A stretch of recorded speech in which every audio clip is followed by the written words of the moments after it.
Before you decide this is just another video about money, stay with me for the next few minutes, because what you're about to hear will change the way you think about income for the rest of your life.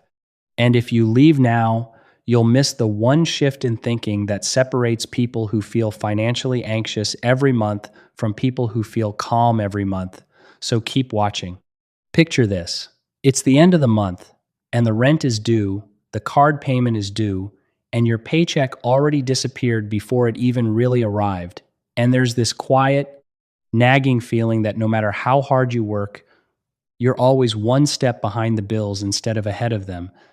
And that feeling isn't really about how much you earn, it's about where your money goes the moment it lands in your account. Because most people are trained from childhood to trade time for money and never trained to make money work independently of their time, which means the moment they stop working, the income stops too. And that single truth is the root of almost all financial stress in modern life. Now, here is the core concept that changes everything, and it's simpler than most financial experts make it sound. The goal isn't to work harder for more income. The goal is to build a second income stream that doesn't require your daily effort, something that pays you whether you're working, sleeping, traveling, or resting. And in the world of personal finance, this is usually built through a combination of income-producing assets, things like dividend-paying stocks, real estate investment trusts known as REITs, bonds, treasury securities, and high-yield savings or money market accounts. And the beauty of these tools is that they were designed for exactly this purpose, to convert a lump sum of money into a steady, predictable monthly or quarterly cash flow. So instead of your income depending entirely on your job, it starts depending on your assets. And assets, unlike time, can multiply without you needing to multiply yourself. But before we go further into the mechanics, it helps to understand why this concept feels so foreign to so many people, and that comes down to psychology rather than math.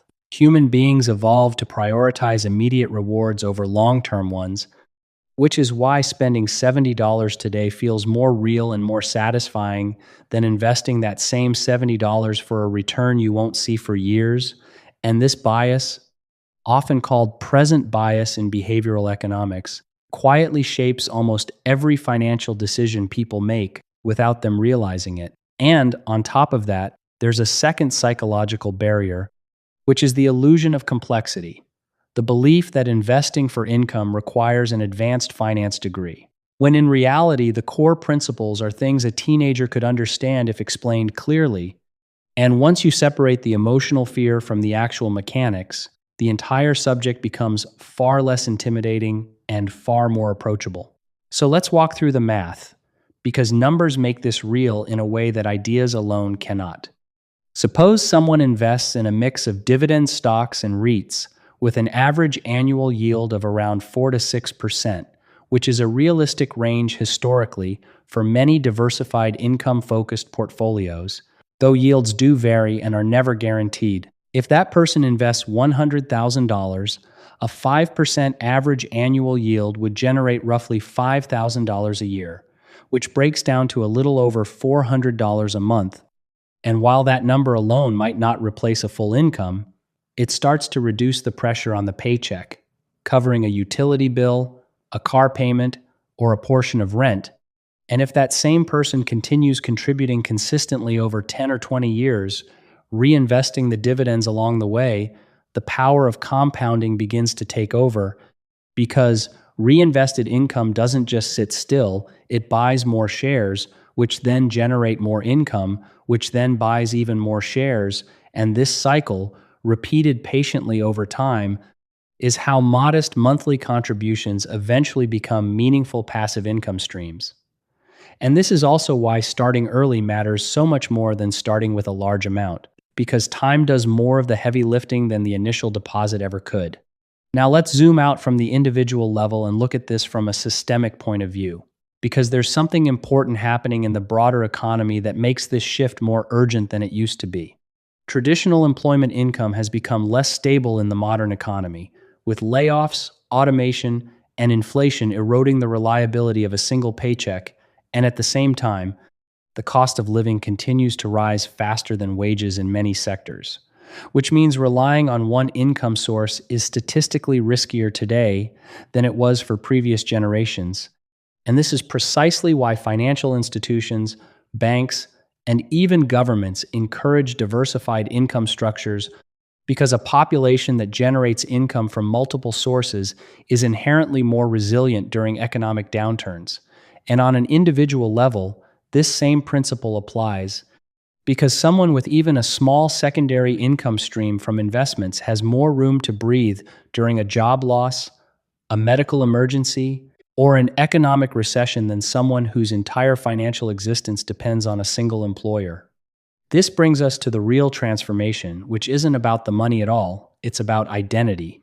When someone builds even a small passive income stream, something shifts internally, because for the first time, they start seeing themselves not just as an employee trading hours for dollars, but as an investor, as someone whose money works on their behalf even while they sleep. And this identity shift changes decision-making in almost every area of life, from how someone spends, to how someone saves, and discard, to how someone reacts to financial setbacks. Because a person who thinks like an investor plans years ahead instead of reacting month to month, and that long-term orientation, more than any single investment choice, is what ultimately determines financial stability over a lifetime. So if there's one thing to take from this, it's that building monthly income isn't about finding some secret formula or a perfect stock pick. It's about consistently redirecting a portion of your income into assets that pay you back over time, understanding that yields fluctuate, that markets rise and fall, and that patience is doing far more work than most people give it credit for. And this isn't financial advice tailored to any individual situation, since everyone's circumstances, risk tolerance, and goals are different. But it is a framework for thinking differently about money, one that treats income not as a single fragile stream, but as something that can be built, diversified, and grown deliberately over years. If this perspective shifted something in how you think about money, that's exactly why this channel exists. So if you want more grounded, honest breakdowns like this one, make sure to like this video and subscribe, because there's a lot more coming that will help you think clearly about building a calmer, more secure financial future.